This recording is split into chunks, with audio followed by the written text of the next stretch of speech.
오늘 본문은 우리가 잘 아는 내용이죠. 네, 다윗이 하나님에 대한 믿음으로 말미암아 승리를 확신하는 내용입니다. 정말 이 것을 가지고 우리가 늘 항상 하는 얘기가 세상의 골리앗이다.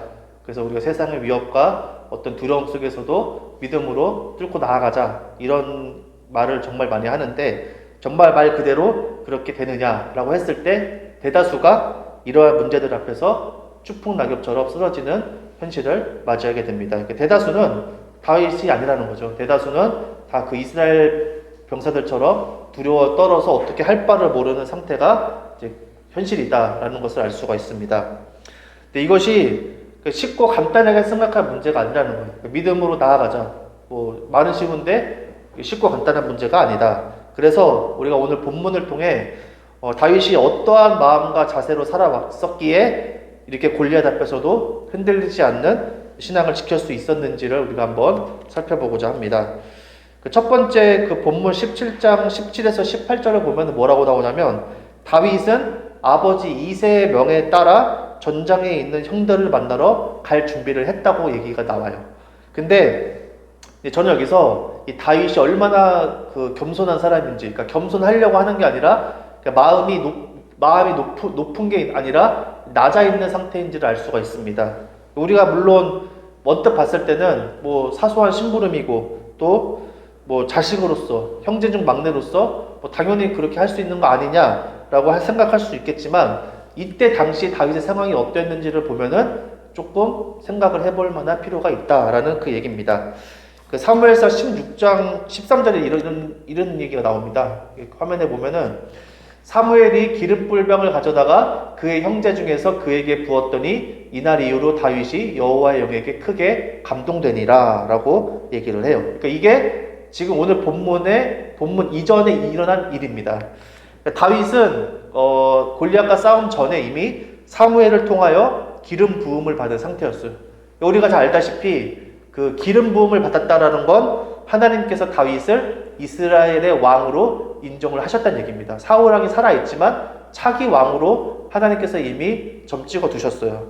게다가 아까 나오는 게 뭐라고 나옵니까? 이렇게 여호와의 영에게 크게 감동되니라. 그러니까 왕으로 인정받은 것은 둘째치고 가장 중요한 거는 여호와의 영, 성령에 크게 감동되니라 라고 얘기를 해요. 그러니까 다윗은 왕으로서 인정도 받고 성령 충만의 은혜를 받았어요. 그래서 우리가 지금 이 신약 시대는 성령이 다 임재를 하죠. 예수님을 믿으면은 성령님이 우리 안에 들어와요. 근데 이때는 그런 시대는 아니었어요. 하나님께서 특별하게 성령을 주시고자 하는 자에게 줬는데 그게 바로 다윗이더라라고 볼 수가 있습니다.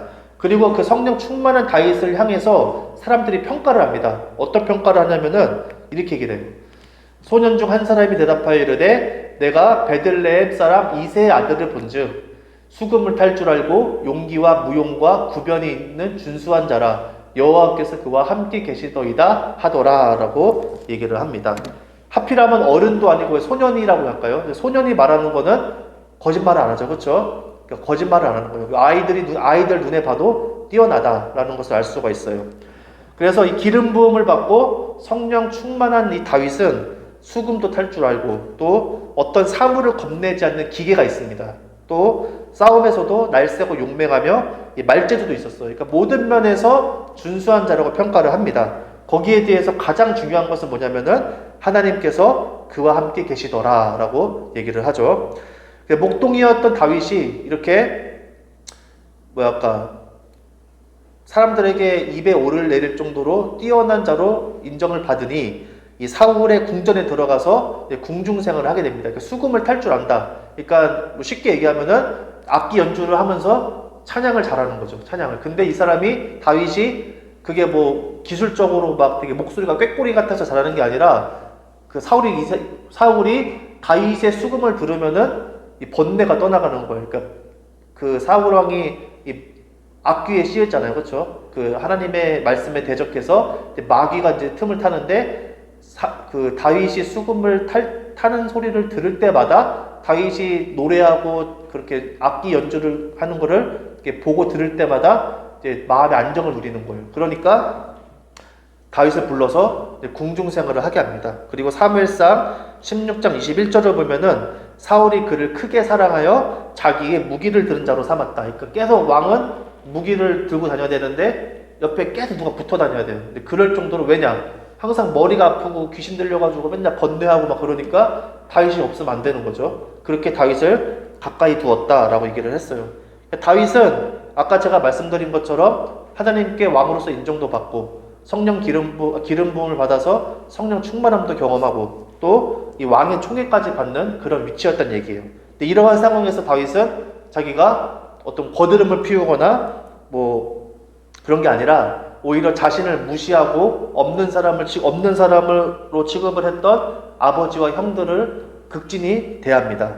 오히려 아버지 이새의 사소한 심부름도 순종해서 형들의 안위를 살피기 위해 전장으로 떠나는 그런 채비를 하고 있는 걸 우리가 볼 수가 있다는 거예요. 그래서 이 다윗의 이 겸손함, 이건 어디서 오느냐? 바로 하나님의 영광과 위엄, 또 그분의 이 주권을 철저히 인정하는 신앙 고백에서 온다라고 볼 수가 있습니다. 그러니까 우리가 겸손함, 예수님께서도 겸손함을 항상 강조를 하셨어요. 이거는 내가 다른 사람을 보고 뭐 겸손해야지 뭐 그런 것도 있을 수 있겠지만 이 성경에서 말하는 그런 겸손의 그 본질은 하나님 앞에 엎드리는 겁니다. 하나님 앞에 내가 온전히 엎드리고 하나님의 영광과 위엄, 하나님의 주권 앞에 완전히 엎드리고 그분의 그 주권과 영광을 인정하는 거예요. 인정하고 존중하는 것에서 시작이 됩니다. 거기서 겸손함이 시작이 되고 그렇게 될 때 어떻게 되느냐?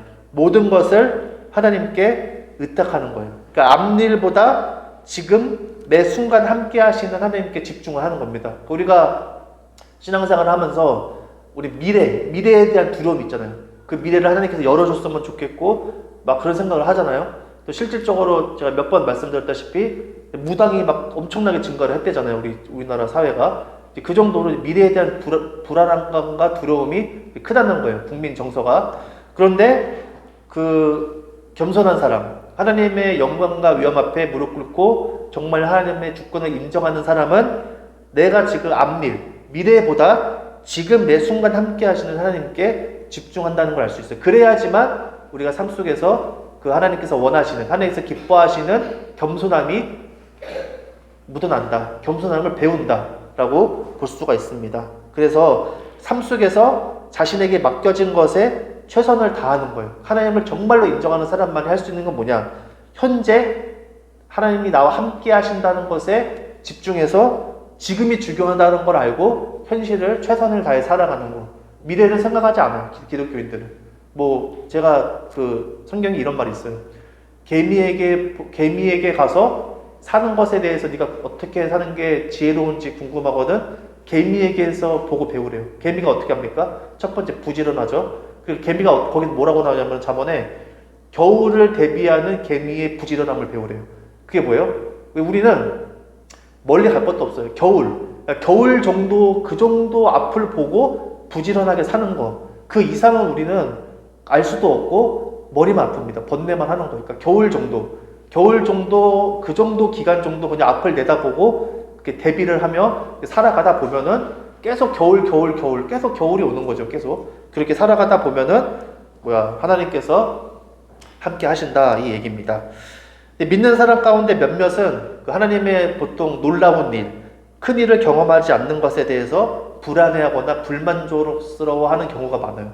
사실 지금 뭐 한국 교회가 많이 지금 침체되고 또 이제 주변에 뭐 아는 목사님들과 얘기를 해보면은 지금 아주 암울합니다. 사실은 암울한데 그런 여러 가지 요인 중에 하나가 이제 이런 겁니다. 그러니까 하나님을 믿어도 내 삶에 뭐 스펙타클한 어떤 변화가 없는 거, 더 나아지지 않는 현실, 도움이 안 되는 거예요. 삶에 전혀 도움이 안 되니까 그거에 대해서 불안해하고 불만족스러워 한다는 얘기예요. 이거는 사실은 뭐 지금뿐만 아니라 옛날부터 그랬습니다. 옛날부터도 뭐 교회 신앙생활 해보면은 어느 뭐 성도는 똑같이 신앙생활 하는데 누구는 막 잘 풀리고 일이 잘 되고 그러면은 상대적으로 거기에 박탈감을 느낀 다른 성도들은 나도 저 사람보다 똑같이 하고 오히려 내가 저 사람보다 더 기도 많이 하고 봉사 많이 하는데 왜 내 자식은 왜 이러고 내 꼬라지는 왜 이러냐 하면서 아무도 뭐라고 하지 않았는데 스스로 시험 들고 스스로 막 토라지고 스스로 막 그냥 하다가 뭐 심지어는 뭐 교회 나가기도 하고 교회 옮기고 막 그런 현상들을 우리가 심심찮은 게 아니라 많이 봤죠. 각자의 위치가 있고 맡겨진 일이 있음에도 우리가 하나님과 동행하는 것에 대한 어떤 그 소중함을 모르기 때문에 안절부절 못하는 경우가 많다는 얘기입니다. 그래서 보통 우리가 생각하기는 신앙적 행위, 뭐 기도, 말씀, 뭐 봉사 이런 것들, 신앙적 행위와 현실의 삶을 정비례시키는 경우가 많아요. 그러니까 신앙의 행위가 많을수록 현실의 삶도 나아질 거라는 그 비례식이 우리 안에 있습니다. 우리 안에 있어요. 지금도 있어요. 지금도. 그래서 힘든 거예요. 신앙생활 하는 게 힘든 게 아니라 그 비례식이 적용이 안 되니까 기대에 못 미치니까 힘든 걸 수도 있다는 걸 우리가 생각을 해봐야 됩니다. 거기에 대해서 강박적으로 자신을 올가며 내가 내 자신을 묵습니다. 그래서 하나님께 기쁨이 되어야지 뭐가 떨어지겠지. 그거를 입으로 실제로 내뱉진 않아요. 그리고 나도 아니라고 하지만 정말 깊은 곳을 들여다보면은 아예 없다고 볼 수 있느냐라는 것을 봐야 된다는 얘기입니다. 그래서 하나님께 기쁨이 되기 위해서 거기에 집착을 해요. 그러다 보니까 신앙과 삶이 병들게 되는 겁니다. 집착은 나도 망가뜨리고 상대방도 망가뜨리는 거죠. 그렇다면은 정말 우리의 삶 속에서 이 주어진 일에 순종하며 사는 것이 형편없는 일이고 또 하나님께서 기뻐하시지 않는 것일까? 그렇지가 않습니다. 뭐 멀리 갈 것도 없어요. 예수님께서 하신 말씀만 보면 우리가 우리의 그리스도인의 삶이 어떤 모습인지가 정확히 나옵니다. 예수님께서 하신 말씀이 뭐라고 했었습니까? 첫 번째로 작은 일에 충성된 자에게 더 큰 일을 맡긴다. 그러니까 아무것도 아닌 것에 충성하는 사람, 그러니까 주님께 하듯이 충성하는 사람에게 큰 일을 맡긴다라고 말씀하셨고 또 뭐라고 하셨어요? 지극히 작은 자에게 한 것이 내게 한 거다라고 하셨어요. 지극히 작은 자.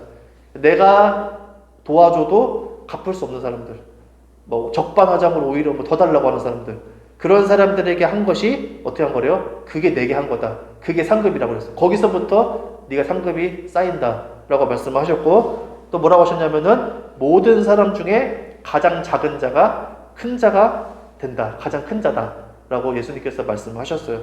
그리고 본문 17장 20절을 보면은 이 말씀과 연관해서 보면은 더 자세하게 알 수 있는데 다윗이 아침에 일찍이 일어나서 양을 양지키는 자에게 맡기고라고 그렇게 나와 있어요.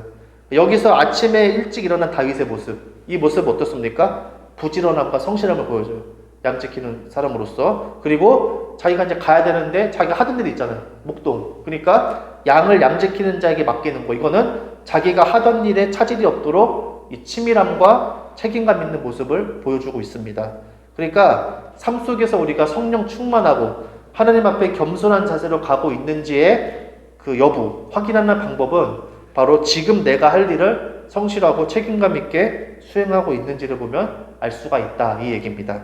대표적으로 이 성경에서 그 맡은 직무에 최선을 다했던 사람, 바로 요셉이 있죠. 요셉.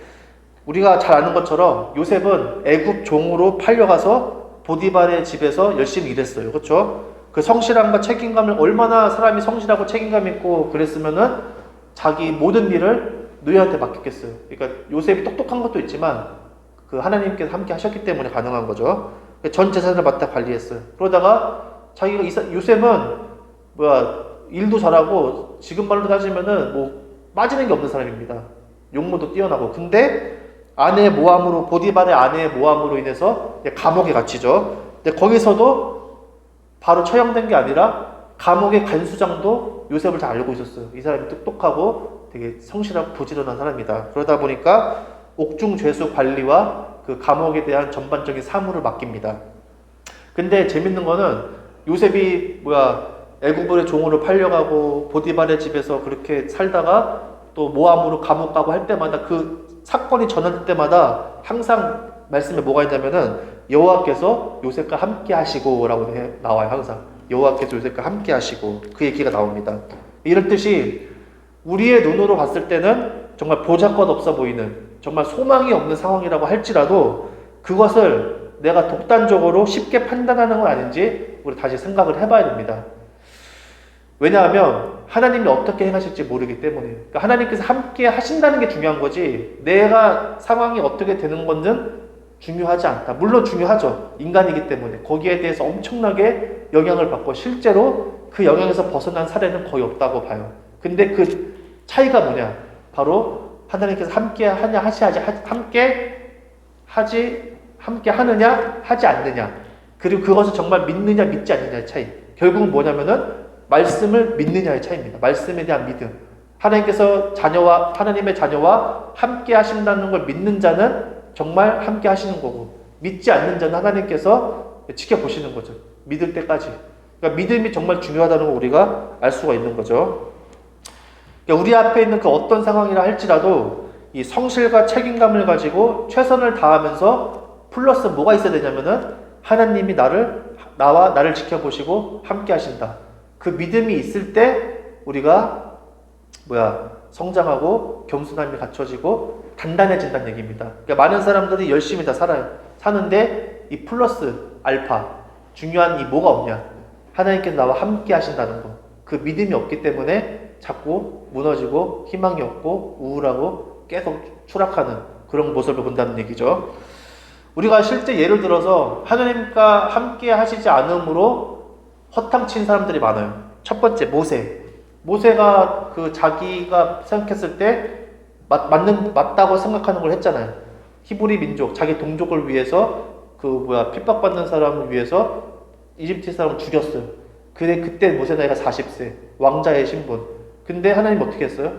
도망자의 신세로 만들어서 거의 40년 동안 아무것도 아닌 사람처럼 이렇게 만들었잖아요, 하나님께서. 그리고 사울왕도 하나님께서 왕으로 세우시고 다 줬어요. 전쟁에 이기게 하고 모든 걸 다 줬는데 다 가졌지만 어떻게 됐습니까? 자기 뜻대로 하나님이 함께하지 않았어요. 어느 순간. 그러다 보니까 전쟁에서 이기고 뭔가 재물이 많아졌으나 결국에는 그렇게 안 좋은 결말을 맞이하게 되는 걸 볼 수가 있습니다. 그래서 스스로 생각했을 때 아무리 그럴듯하고 내가 만족스럽고 나 정말 잘하고 있어, 위대한 일을 하고 있다라고 할지라도 하나님께서 함께하지 않으면 모래 위에 반석같이 쉽게 무너진다는 것을 우리가 기억을 해야 됩니다. 본문 21절에서 24절을 보면은 성령 충만한 다윗이 겸손한 마음으로 아버지의 명에 따라서 전쟁에 도착을 합니다. 양 군대가 서로 대치하고 있어요. 그때 다윗은 형들에게 잘 계십니까? 라고 하면서 문안을 합니다. 그 도중에 적군 진영에서 골리앗이 하는 얘기를 듣죠. 이스라엘의 군대가 이제 무능하다고 비웃고 조롱하다는 걸 듣습니다. 다윗이 골리앗의 외침을 들음과 동시에 주변을 딱 살펴보니까 어떤 상황이었냐 하면은 그 24절에 나오죠. 이스라엘 모든 사람이 그 사람을 보고 심히 두려워하여 그 앞에서 도망하며 라고 나옵니다. 저는 이 구절이 거의 대부분이라고 봐요. 저를 포함해서 믿는 사람들, 지금 이스라엘 사람들이 하나님의 등에 업고 전쟁에서 계속 승리하는 중이었어요. 근데 골리앗을 보니까 말이 안 나오는 거죠. 말이 안 나올 정도로 이렇게 심히 두려워했대요. 그러니까 벌벌벌 하면서 하나님 생각이 아예 안 날 정도로 그렇게 지금 그 상황이라는 걸 볼 수가 있습니다. 근데 그도 그럴 만한 게 골리앗의 키를 그 당시 기록으로 이제 환산해서 보니까 2m 93이래요. 2m 93. 그리고 갑옷 무게만 57kg. 그리고 이 창날만 7kg예요. 7kg. 그러니까 완전 거인의 큰 걸 달고 있었죠. 당시 이스라엘 백성들의 평균 신장이 170. 사울은 당시 사람들보다 머리 하나가 더 있었다고 그랬어요. 그러면 180 정도 되겠죠. 그러니까 상대가 되지 않는 거죠, 한마디로. 그런데 형들에게 문안 인사를 하던 도중에 다윗이 골리앗의 얘기를 듣자마자 어떻게 반응하냐면 26절에 나오죠. 블레셋 사람을 죽여 이스라엘의 치욕을 제거하는 사람에게는 어떠한 대우를 하겠느냐? 이 할례받지 않는 블레셋 사람이 누구이기에 살아계시는 하나님의 군대를 모욕하느냐라고 얘기를 해요. 그러니까 다윗은 온순한 사람입니다. 겸손하고 온순한 사람인데 하나님의 모욕하는 말을 듣자 이 불의에 대한 분노를 표출해요. 다윗이 먼저 어떠한 대우를 하겠느냐, 이 말은 뭐냐면은 상금 얼마냐 이 얘기가 아니라 골리앗과 싸워 이기는 일이 지금 얼마나 시급한 일인지를 지금 얘기를 하는 겁니다. 예를 들면 이런 겁니다. 그 감옥을 탈옥한 사람이 있어요. 탈옥수가 있어요.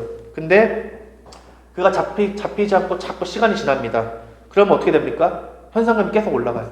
언론 매체에서 계속 방송을 해서 이 탈옥수를 잡는 것이 지금 국가적으로 가장 중대하고 시급한 일임을 알리는 거죠. 이와 같이 골리앗에 대한 왕의 상급을 물어본 것도 그러한 이치란 얘기입니다. 그리고 다윗이 분노를 느꼈던 한 가지는 또 뭐냐? 같은 하나님을 믿는 이스라엘 백성이면서도 아무도 그 치욕을 제거하려 하는 사람이 없었다. 그 얘기입니다. 그러니까 현상금을 걸어놓고 서로 눈치만 보는 그런 상황에서 나와 너희가 같은 하나님의 백성이면서 어찌 이 치욕을 듣고 가만히 있을 수 있느냐 하는 다윗의 외침이 오늘 본문의 말씀이란 얘기예요. 그래서 우리가 하나님의 백성으로서의 그 치욕, 어떤 그 두려움, 부끄러움도 우리가 느낄 수 있어야 된다. 그 얘기입니다. 왜냐하면은 이 치욕에 대해서 견딜 수 없었던 예가 실제적으로 있어요. 우리가 잘 아는 사람, 1905년에 태어난 독일인이었던 이 조지 물러, 5만 번의 기도 응답을 받은 기도의 아버지라고 불리죠. 이 사람이, 저도 이 책을 보고 참 감동을 받았는데, 하나님을 만나고 이렇게 독백을 해요.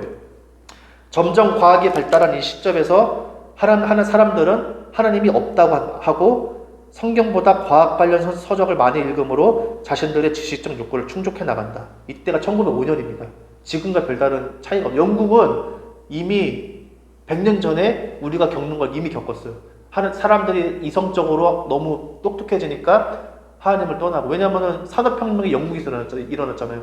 그러니까 우리나라 마차 끌고 다닐 때 걔네들은 지하철 타고 다녔단 말이에요. 그러니까 완전히 세계가 달라요.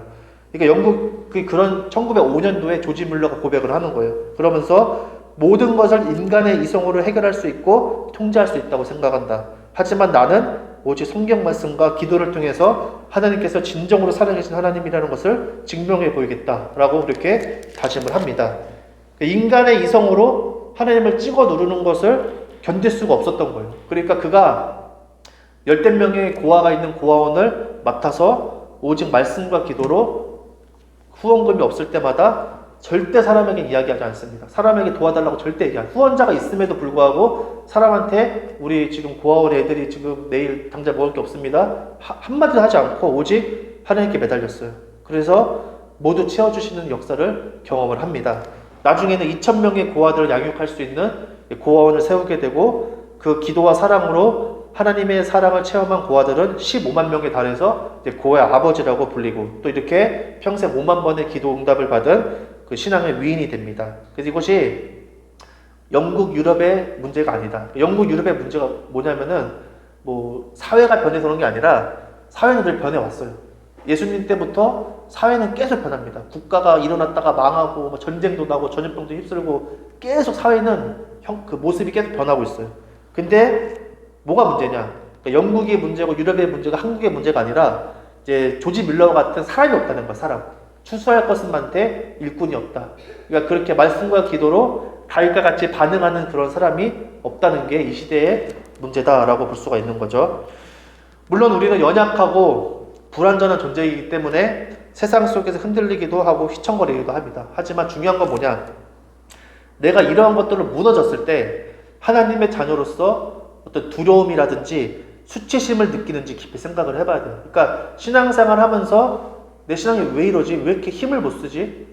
뭔가 잘못된 거 아닌가? 그런 생각이 들지도 않고, 그러니까 무감각하다든지 아니면은 그런 것을 회피한다든지, 아니면 이럴 수밖에 없어. 요즘에 그렇게 신앙생활이 어딨어. 되게 비이성적이야 라고 하면서 합리화시키는 거예요. 그러니까 무감각, 회피, 합리화시키는 것을 경계하는 거를 우리가 생각을 해봐야 된다는 얘기예요. 그러니까 그런 걸 느껴야 됩니다. 수치심. 내가 하나님의 자녀로서 왜 나 이거밖에 안 되지? 그러니까 자책하고 나를 막 그렇게 하라는 게 아니라 회개잖아요. 회개. 돌이키는 거예요. 내가 지금 하나님께서 원하시는 자리에 머물러 있는지, 그렇게 하고 있는지를 계속 돌이켜보는 게 중요하다. 그래, 왜냐? 두려움과 수치심을 경험한 자만이 진정으로 용기를 갖고 담대함으로 나아갈 수 있다는 얘기입니다. 왜냐하면 거기서 벗어나려면은 용기와 담대함을 갖지 않고서는 할 수가 없기 때문이에요. 그러니까 처음부터 용감하고 담대한 사람은 없습니다. 자신의 무능함과 부족함을 깨닫고 나 자신이 하나님의 말씀과 기도, 그 믿음으로 단련이 될 때, 신행착오를 겪으면서 부딪히면서 계속 나아갈 때 우리가 더 강건해지는 거죠. 다윗도 자기가 부족한 거 알았어요. 막내 아들. 그냥 아무도 나를 신경 쓰지 않는, 얼마나 부족하고 그랬겠어요. 막 그랬겠어요. 그러니까 그 하나님을 찾으면서 다윗이 강건해진 건지 처음부터 뭐 그런 배짱이 있는 게 아니란 얘기죠. 근데 그러나 우리가 그렇게 마음을 먹고 하려고 할 때 항상 뭐가 등장해요? 이 장애물이 등장한다는 얘기예요. 28절에 보면은 이 분노하는 다윗의 말에 큰형 엘리압이 이렇게 얘기를 합니다. 네 교만과 네 마음의 완악함을 아노니 네가 전쟁을 구경하러 왔도다 라고 하면서 다윗에게 호통을 쳐요. 이 엘리압에 대해서 성경은 뭐라고 하냐면 키도 크고 용모가 걸출한 자라고 했어요. 그리고 우리가 잘 아는 사무엘, 이 사무엘 선지자 대단한 사람이죠. 이 사무엘이 보기에도 하나님께서 기름 부어 주실 자가 이 사람이다 라고 할 정도로 이 엘리압이 그렇게 좀 왕이 될 법한 그런 어떤 외모를 갖췄나 봐요. 뛰어난 자였어요. 뭐 능력도 없는 자가 아니었다는 얘기예요. 뛰어난 자다라고 했는데, 하지만 이 엘리압이라는 사람은 하나님에 대한 다윗의 진실한 마음, 그 정말 그 신앙을 교만과 완악함으로 간주할 만큼 영적으로 완전히 어두운 상태였다. 영적인 눈이 없었다는 얘기예요. 엘리압의 눈에는 다윗은 있으나 없으나 한 존재였고 그냥 양치기 하는 막내 동생이었을 뿐이었던 거예요. 영적 상태는 보지 못하고 겉모습으로만 보는 엘리압, 이러한 영적인 눈이 감긴 엘리압과 같은 자들이 더 많다, 이 얘기입니다. 그러니까 하나님에 대한 열심, 그리고 진심, 그리고 발버둥 치고 몸부림치는 것을 비웃고 판단하는 사람들이 많다는 얘기예요. 그것을 보고 뭐 교만하다, 아직 뭐 멀었다 하면서 막 그렇게 하는 것들, 나도 그렇지는 않은지 한번 생각을 해봐야 됩니다. 그리고 31절부터 33절을 보면은 이 다윗의 용기와 대담함을 본 어떤 사람이 사울 왕에게 가서 얘기를 해요. 그래서 이 사울왕 앞에서 다윗이 왕 앞에서 처음 한 말이 정말 놀랍습니다. 뭐라고 하냐? 32절을 보면은 다윗이 사울에게 말하되 그로 말미암아 사람이 낙담하지 말 것이라 라고 얘기를 해요. 그러니까 왕이시여 괜찮습니다가 아니에요. 왕이 아니라 사람. 그러니까 이거는 다윗이 그 시점이 완전히 다릅니다. 그러니까 이 상황을 보는 게 아니라 두려움 앞에서 사람이 낙담할 게 아니다. 하나님을 믿는 자는 이러한 어려움이 와도 낙담할 것이 아니다 라고 이렇게 크게 얘기를 하는 거예요. 그렇게 얘기를 하고, 이런 일개의 목동이었던 자가 왕에게 이런 위로의 말을 전한다는 게 상상을 초월한 일이죠. 다윗이 이런 위로를 전할 수 있었던 근본은 무엇이냐? 바로 살아계신 하나님이 그와 함께 하심을 확신했기 때문에, 이미 다윗은 거기에 대한 훈련이 끝난 상태였어요. 소년이었지만 하나님이 이전에도 나와 함께 하셨고 지금도 나와 함께 하시고 앞으로도 함께 하셨다는 것을, 이 믿음은 사실 보이지가 않습니다. 증명할 수가 없어요. 나와 하나님밖에 모르는 그 부분이기 때문에. 근데 거기에 대해서 확신한 사람이에요. 그러니까 하나님께서 함께 하는 자는 모든 상황 가운데서 끌려다니는 것이 아니라 하나님께서 하실 것을 기대합니다. 이거는 정신 승리가 아니라 내게 주어진 일을 하는 가운데 내가 뭘 하든지 앞으로 어떤 상황이 있든지 하나님께 나와 함께 하시기 때문에 괜찮다라는 것을 아는 게 바로 정말 하나님과 동행하는 자의 특징이라는 걸 볼 수가 있습니다. 그래서 다윗이 이제 사울이 이제 뭐 얘기를 하죠. 너는 게임이 안 된다 얘기를 하는데 34, 35절에서 다윗이 제가 양을 지킬 때 사자나 곰이 와서 양떼를 물어가면 제가 다 싸워서 이겼습니다 라고 얘기를 해요. 다윗은 최선을 다했어요. 근데 목동으로서 양치는 거 우리가 쉽다고 생각하지만 다윗에게는 솔직히 이게 뭐 어려운 일은 아니었죠. 되게 일상이고 되게 보잘것없는 일상이었지만 거기에 그 보잘것없는 일상에서도 지금 뭐가 있습니까? 사자와 곰이 쳐들어오는 위협과 고난이 있었다는 거예요. 그러니까 아무도 알아주지 않잖아요. 다윗 아무도 알아주지도 않고 양치는 게 그게 뭐 어려운 일도 아니니까 어린이한테 맡겼단 말이에요. 근데 아무것도 아닌 별 볼 일 없는 일상에서도 지금 뭐가 있어요? 사자와 곰이 쳐들어오는 위협이 있다. 그러니까 우리 일상에서도 뭐 다들 하는 거예요. 근데도 피 터지는 일상이 있다는 거, 필 터지는 거. 그러니까 목숨의 총각을 다툴 만한 일이 일어날 수도 있다는 얘기입니다. 그 일상 가운데. 이처럼 내가 보기에는 평범한 일이고 대단해 보이지 않는 일이라 할지라도 하나님께서 나와 함께 하시는 삶, 그리고 정말로 하나님의 자녀가 된 순간에 그 자녀가 되면서 하나님의 자녀로 시작되는 그 삶에는 뭐가 있느냐? 그 삶이 어떠한 형태이든지 반드시 고난과 시련이 찾아온다는 얘기예요. 반드시 찾아옵니다. 이러한 고난과 시련을 통해서 우리의 신앙이 더 성장하고 성숙해 갈 수 있다는 얘기입니다. 하나님을 더 알아가고 가까이 갈 수가 있죠. 그래서 왜 그리스도인의 삶이 중요하냐? 다윗이 양치는 정말 양들이 순하잖아요. 아무것도 그냥 들판에서 그렇게 그냥 거니는데도 사자와 곰이 쳐들어와요. 그런 것처럼 우리 그리스도인의 삶도 그냥 다 평범합니다. 근데 그 평범한 삶 속에서 사자와 곰이 쳐들어온단 말이에요. 그렇게 피 터지는 게 들어옵니다. 그때 그것을 다윗처럼 그걸 극복하고 열심히 내가 해서 하나님을 믿고 맞서 싸워서 그것을 이겨내는 거, 그것이 바로 예수님께서 말씀하신 너희는 세상의 빛이다, 그겁니다. 근데 그리스도인이 그걸 못해요. 그걸 잘 하지 못하니까 이제 교회가 빛을 잃어가고 있는 거예요. 그러니까 오히려 일반 사람들은 하나님을 믿지 않는 사람들도 그 피 터지는 일상에서 자기가 하나님 없이도 그렇게 막 하는데 그리스도인이 오히려 더 그걸 못하니까 빛을 잃어가는 거죠. 그러니까 그것을 넘는, 우리 다 두려워 덜덜 떠는 그 피 터지는 일상을 그리스도인은 가볍게 뛰어넘는 거를 이렇게 보여주는 게 예수님께서 말씀하신 세상의 빛인데, 그렇지 않은 것에 대해서 우리가 한번 생각을 해봐야 된다는 얘기입니다. 이 다윗이 이렇게 된 거는 하루아침에 된 게 아니죠. 그래서 36절, 37절을 보면은 주의 종이 이렇게 사자와 곰도 쳤는데 하나님의 군대를 모욕한 이 할례받지 않은 블레셋 사람이라고 예외가 있겠습니까? 라고 하면서 확고한 믿음을 보입니다. 이처럼 참된 신앙인은 뭐가 있느냐? 악인에 대한 하나님의 징벌과 의인에 대한 하나님의 구원의 확신이 있어요. 진짜 참된 신앙인은. 거기에 우리가 많이 흔들리잖아요. 그러니까 우리가 믿음으로 끝까지 살아야 하는 이유가 뭡니까? 천국 다 좋습니다. 하지만 분명한 건 뭐냐? 하나님은 의인과 악인을 나눈다는 거예요. 그리고 악인에 대해서 반드시 대가를 치르게 하고 의인에 대해서 반드시 보상을 해주시기 때문에 우리가 이 삶 속에서 때로는 이해가 가지 않고 힘들더라도 믿음으로 잘 살아야 하는 이유. 예수님을 믿는 사람이 없는 것처럼 그렇게 사는 거는 생각을 해봐야 되는 얘기입니다. 이거는 진짜 생각을 해봐야 돼요. 저부터가 먼저 생각을 해봐야 되죠. 끝까지 우리가 견딜 수 있는 이유는 하나님의 이 약속이 분명하기 때문입니다. 우리가 잠깐 말씀을 보면은 악인에 대해서 이렇게 얘기합니다. 악인들은 풀같이 자란대요. 풀같이. 잘 자라요. 잘 자라는데 악을 행하는 자들은 다 흥왕할지라도 영원히 멸망하리다. 이 땅에서 악인들이 잘 산대요. 풀같이 자란대요. 풀 냅두면 잘 자라잖아요. 거기다가 흥왕한대요. 잘 산대요, 아주. 근데 끝은 어떻게 됩니까? 영원히 멸망하리다 얘기를 합니다. 또 의인에 대해서 뭐라고 합니까? 의인은 반대예요. 의인은 고난이 많대요. 악인은 풀같이 자라고 흥왕하는데 의인은 고난이 많으나 여호와께서 그의 모든 고난에서 건지시는도다. 그러니까 의인은 하나님의 말씀대로 하나님 안에 살고자 하는 자들은 고난이 많아요. 근데 하나님께서 반드시 건지신대요. 왜냐? 살려야 되니까. 그렇게 하고 또 마지막으로 그 의인은 어떻게 됩니까? 그는 영원히 흔들리지 아니하며 의인은 영원히 기억되리로다 라고 얘기를 하고 있어요. 그래서 우리는 영원한 생명을 소유한 사람들입니다. 그러니까 땅의 것에 흔들릴 이유가 전혀 없는 거예요. 땅의 것에 내가 이 땅에서 좀 이렇게 힘들고 좀 그런 일이 많아도 안 믿는 사람이 잘 살아도 흔들릴 이유가 없습니다. 하나님께서는 심는 대로 거두게 하시는 분, 내가 한 대로 다 보응받게 하시는 분이라는 걸 우리가 알기 때문에 흔들릴 필요가 없다는 얘기죠. 말씀을 좀 마무리하도록 하겠습니다. 이 다윗과 골리앗의 이야기를 통해 우리는 일반적으로 그의 어떤 믿음, 용기, 담대함을 자꾸 얘기해왔어요.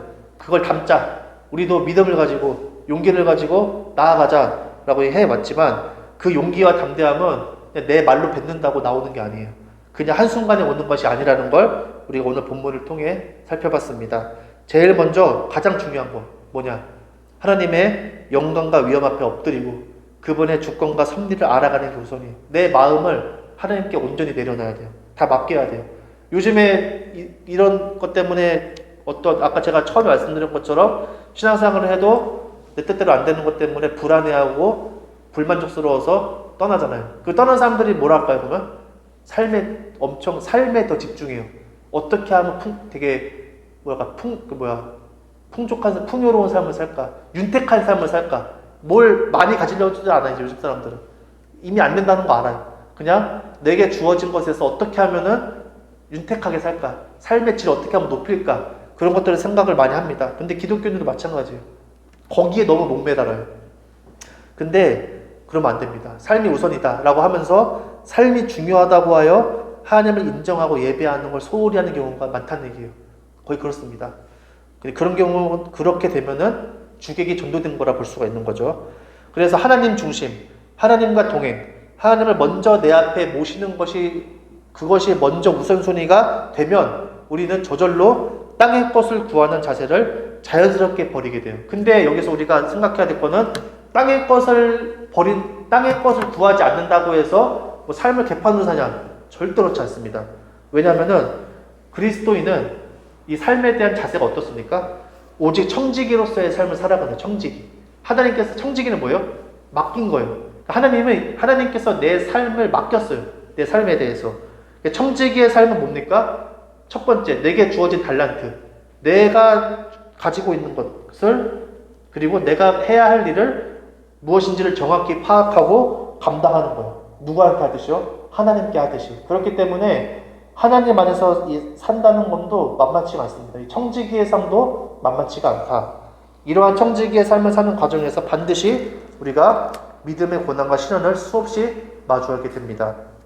그래서 생명길은 좁고 협착하다고 했어요. 이유가 있는 거죠. 믿음이 아니면 끝까지 견딜 수 없는 이유가 있어요.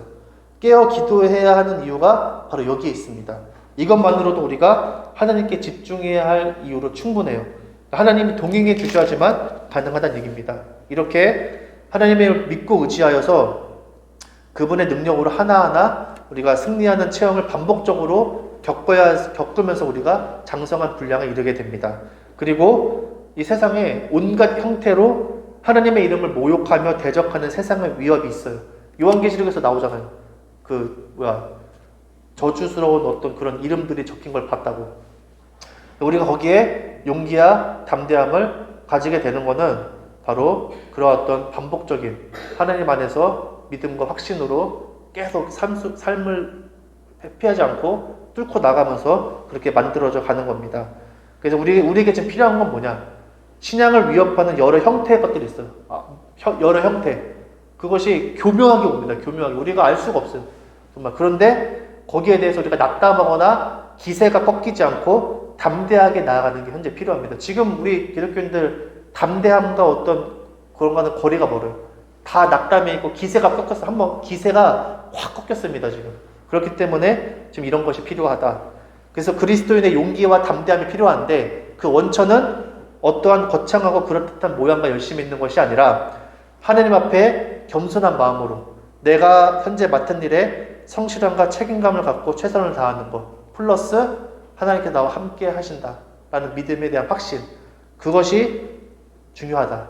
그렇게 하나하나 고난과 시련을 이겨내는 것이 바로 우리가 필요한 용기와 담대함의 원천이라는 것을 기억하셨으면 좋겠습니다. 그래서 우리가 그러한 것들, 다윗이 한 것처럼 삶 속에서 이렇게 하나하나 내가 주어진 것에 최선을 다하고 내가 해야 될 일, 하나님께 나에 맡겨주신 일입니다.